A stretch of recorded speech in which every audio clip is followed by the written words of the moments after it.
All right, welcome to the Fish Files. This is Randy, and today we're going to show you one of the most extraordinary little aquarium stores in Los Angeles. It's called Underwater Depot. It's been here for many, many years, and we're gonna get a quick little tour with the owner, Chris.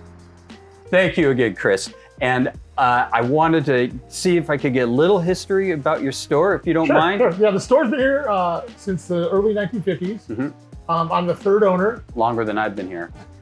And yeah, we kind of specialize and we pride ourselves on displays, both fresh and saltwater. That's one reason we really wanted to showcase your store, because the main intent is to show how easy it is to just walk into a store and put an aquarium together. But before we do that, you're one of those stores that really puts their money where their fish are. You have beautiful displays and you can really show the customer what they can get. Yeah, I wanted to kind of walk through the displays and Sure. Well, the cool thing about the aquarium hobby is you can be entry level and get in for a couple $100 on a really nice small aquarium, or you can get as crazy as you want on many $1,000 large aquarium. So a good setup, beginner, it's still going to be $200 to do it right. Realistically, a few $100. Okay.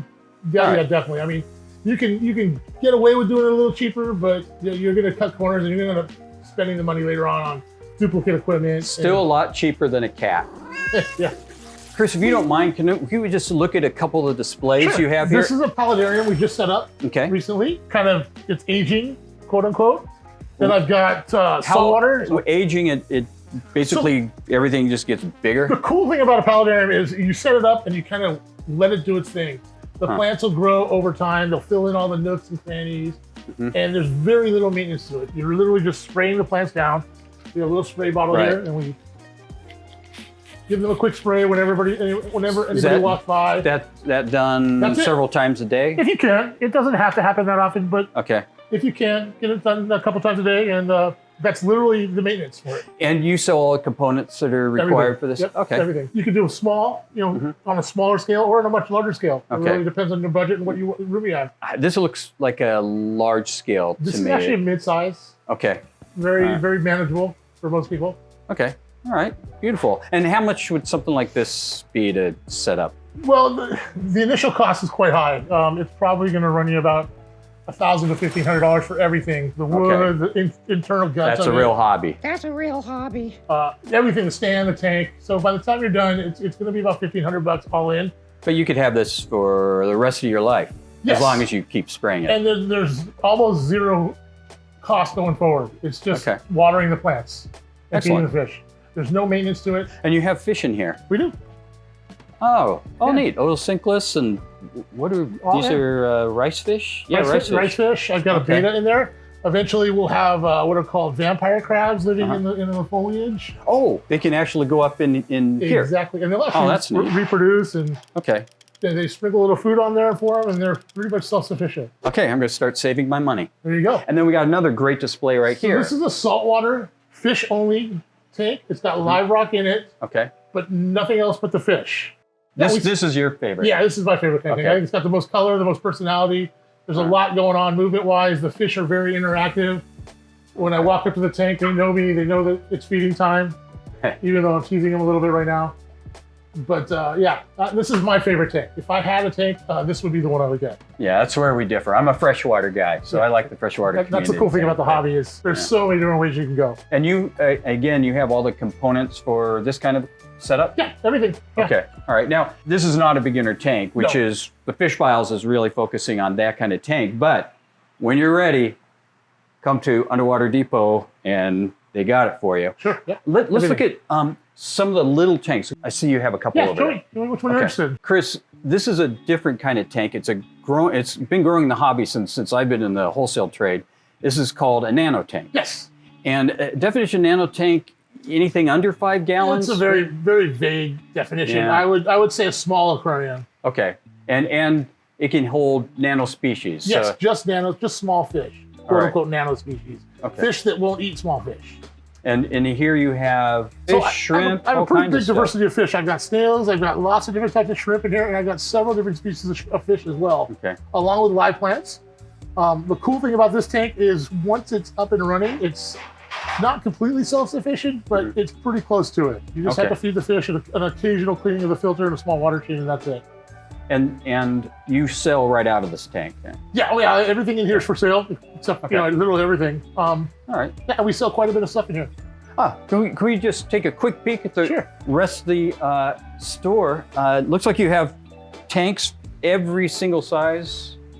Holy cow, that thing's That's tiny. a real popular tank, actually. Really? Yeah, so from, I'd say 40 gallons down, I try and carry a little bit of everything, in Yeah. various dimensions and gallons. Can you actually put is there a filter that can There's fit a in this filter thing? that goes in there, and we put Wow. a beta in there, maybe a snail and a couple of shrimp and Okay. some plants, and it's a super easy, super inexpensive way for someone to get just in the hobby. Just Okay, beginning, you can put that right on your desk. Yep.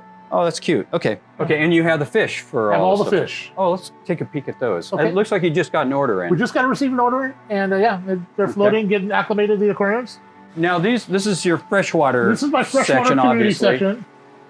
It is constantly getting new fish in it and fish taken out of it Okay. by people buying them. So it's a real, we call it a fluid environment over here. Okay, so you get fish in all through 3 the days week. a week we get fish in. And typically when you're in your hobbyists, they know when these fish are coming in. Do they kind of show up, see what's new? It's a learning process as they get into the hobby more and more. They get more excited about it.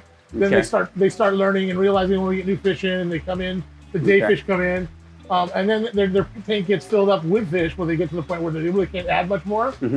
And we don't see them as often as for the new fish, so to speak. All right, well, let's look at It's a the process. saltwater fish because we're here, even though I'm a freshwater guy.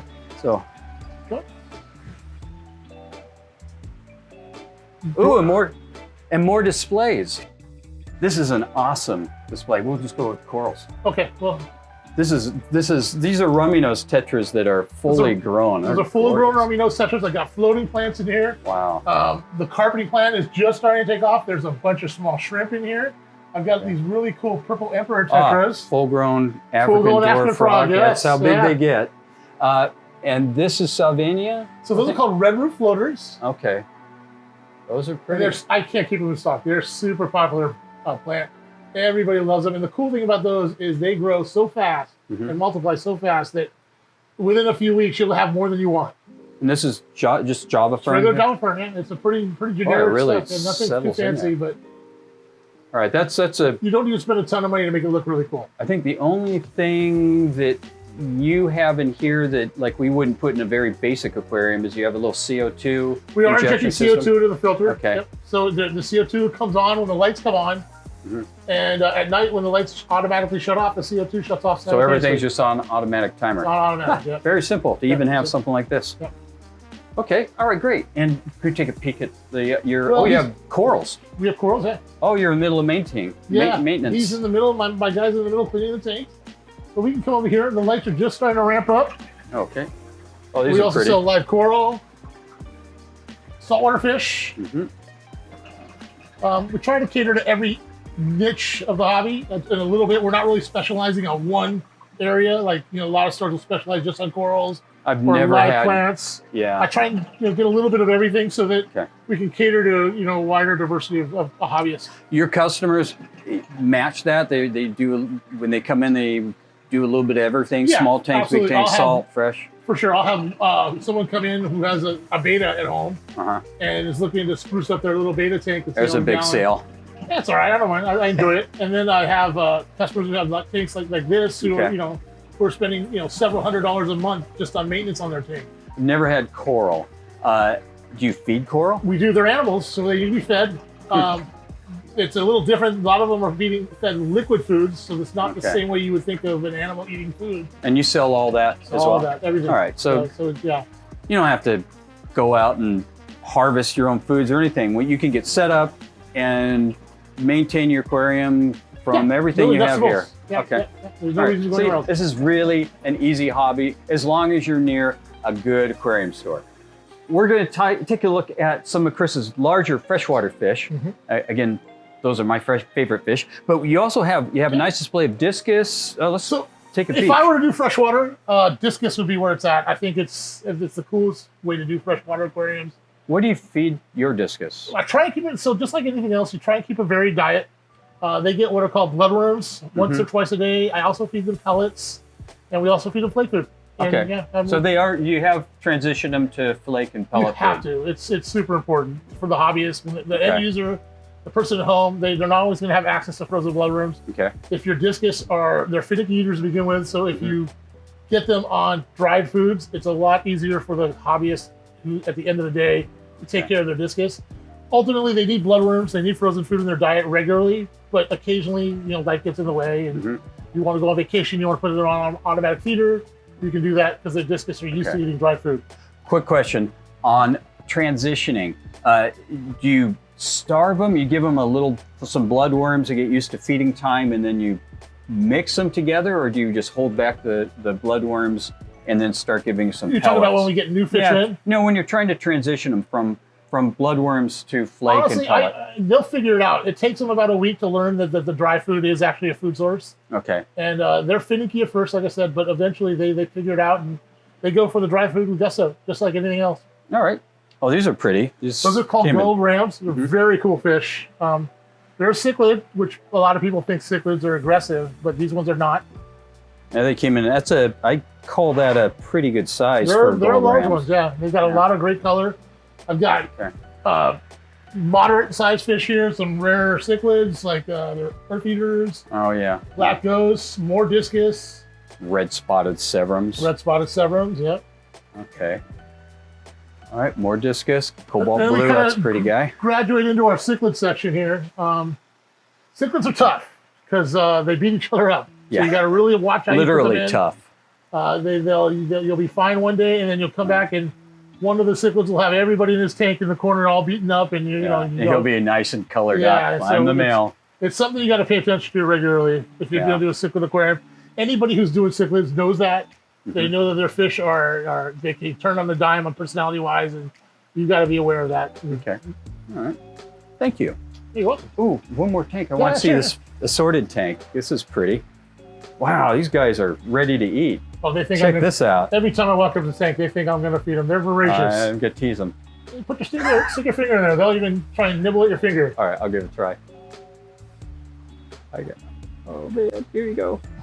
Oh, that feels so weird. They're not shy. Oh, that is weird. I should be used to that by now, but that's still weird. Okay. And again, for every one of these fish, Chris has, like every good aquarium store should have, appropriate food for every species he carries. Try and keep it very no matter who comes in here and what level hobbyist they are. It's just like your pets and other pets at home. Give them a varied diet. It's super important. And you keep frozen foods as well? Frozen food as well. Okay. I highly recommend frozen food. All right. I think it's the fish like it the most. Yeah. There's no question about it. Okay. All right. All right. Well, good. Well, thank you very much, You're Chris. welcome. Yeah, you're welcome. And now we're. You want to buy a tank? I would like to buy a fish tank. All right. All right. Yeah. All right.